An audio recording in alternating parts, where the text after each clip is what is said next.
you replay the same conversations, the same mistakes, the same moments you wish you could change. Your mind keeps pulling you back to what happened, what you should have said, what you should have done differently, and how things might have turned out if only you'd chosen another path. You know you're stuck in the past. Everyone tells you to move on, let it go, stop dwelling, live in the present. And you've tried, really tried, but somehow your mind drags you right back to those same memories, regrets, and old versions of yourself you're desperate to leave behind.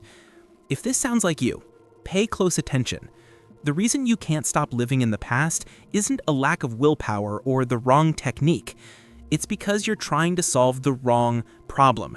Everyone teaches you to escape the past, but escape is impossible. The real freedom comes not from running away, but from going back to it with a fresh understanding.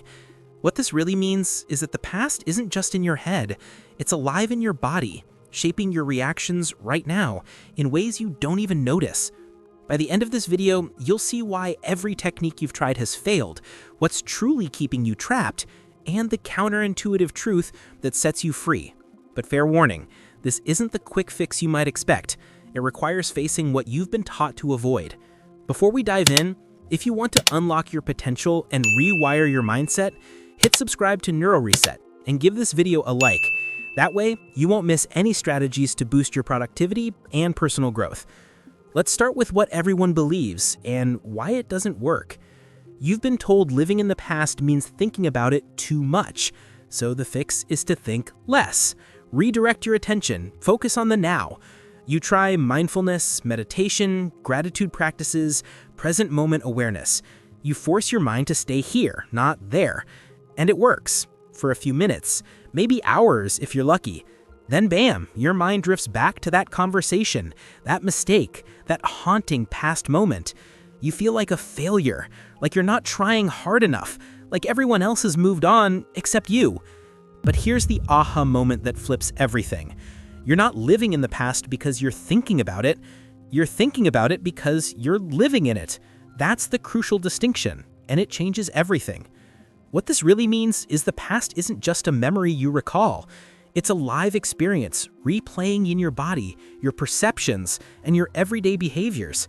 Dr. Bessel van der Kolk, a psychologist who studied trauma and memory for decades, found that the past isn't something you think about, it's something you feel in your body, sense in your surroundings, and act out in the present.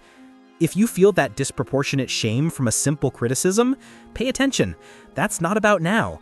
It's your system reliving an old pattern. You're not remembering the past, you're re-experiencing it, over and over without even realizing.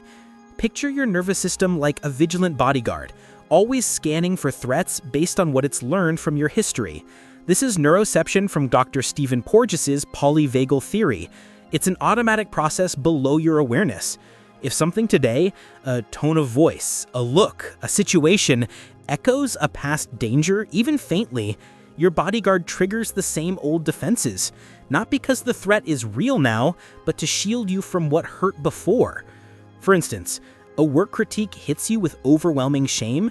That's your bodyguard spotting a familiar pattern and reacting as if the past is happening right now. Avoiding certain talks that feel dangerous, despite logic saying otherwise, your system remembers when similar ones were risky and is protecting you from a ghost threat. Sabotaging relationships just as they get close, that's replaying an old script where intimacy meant pain. You're not just thinking about the past, you're operating from it.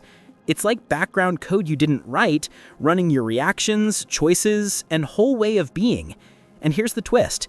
This isn't a flaw, it's a built-in feature. Your brain is wired for it. That's why you can't think your way out. The issue isn't in your conscious mind. It's in your nervous system, body, and automatic responses. All those stay present techniques, they're band-aids on a deeper wound, treating symptoms while your system stays stuck in the past. If the solutions you've tried haven't stuck, it's time for an approach backed by neurobiology.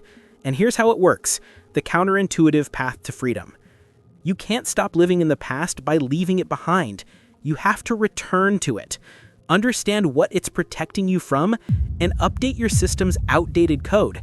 Your nervous system won't let you move forward until it feels safe, And that safety comes from proving that old threats are gone. Think of it like a crashed computer program stuck mid-task, draining power and blocking everything else. You can't ignore it to close it. You must complete the task so it shuts down.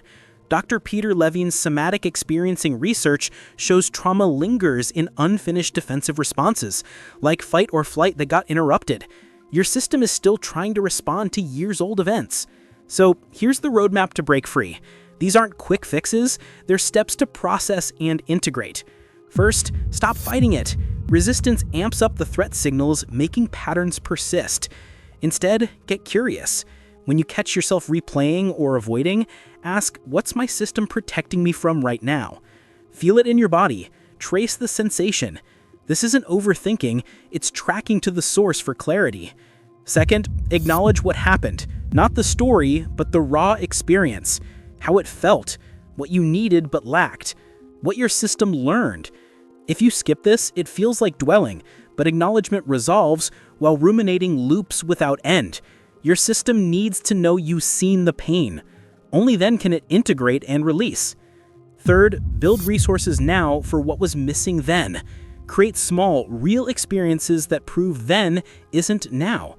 If past taught abandonment, seek proof that people stay. If vulnerability felt dangerous, practice safe sharing. These embodied proofs retrain your system through action, not just thought. Fourth, complete those interrupted defenses. Allow frozen impulses to move. Push a wall with full force. Sprint till you burn out. Voice unsaid words aloud. It sounds simple, but Levine's work proves it discharges stuck energy, signaling to your system the threat is over. Fifth, orient to the present as an anchor, not an escape. Name what you see. Feel your feet grounded. Note your skin sensations. Now, after the other steps, this mindfulness reminds your system you're safe here, in this moment. Over time, the past loses its grip, not by vanishing, but by integrating. Memories remain, but they stop dictating your now. You replay less because rehearsal isn't needed. You avoid less because threats feel outdated. Patterns break as new responses take root. Key takeaway: the past stays active until processed. The only way out is through, not thinking, but feeling and embodying. Another: you're not weak, your system is brilliantly protective. Understand it, and everything shifts. This process isn't linear. Layers emerge, and that's healing. Some days free, others backsliding. Normal. It means you're ready for more. If you really want to shift your mindset, boost your focus, and achieve real results in your life, subscribe to NeuroReset, hit the like button, and turn on notifications. Here you'll find strategies to transform your daily life and reach your full potential. What's one pattern where your system is still guiding an old threat? Share in the comments. Your story could help someone else. See you next video.